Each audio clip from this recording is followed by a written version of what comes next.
Now, there's a new paper in Science by two researchers who are at Baylor School of Medicine in Texas. This is le-qing Wu and David Dixon, and they have taken pigeons and they have initially exposed them to a very big changing magnetic field, reasoning that if we expose them to a changing magnetic field, any bits of the brain that are sensitive to magnetism should become more active.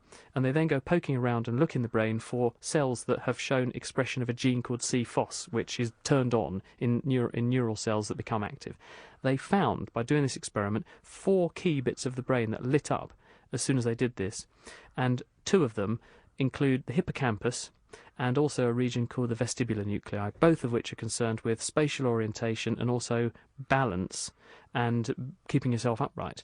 And that seemed to chime very closely with the hypothesis. So they then did another experiment where they take a set of 7 pigeons, put them in a magnetic field which cancels out the Earth's magnetic field and then enables the researchers to apply their own magnetic field, and they recorded electrically from the vestibular region in the brain stems of these pigeons.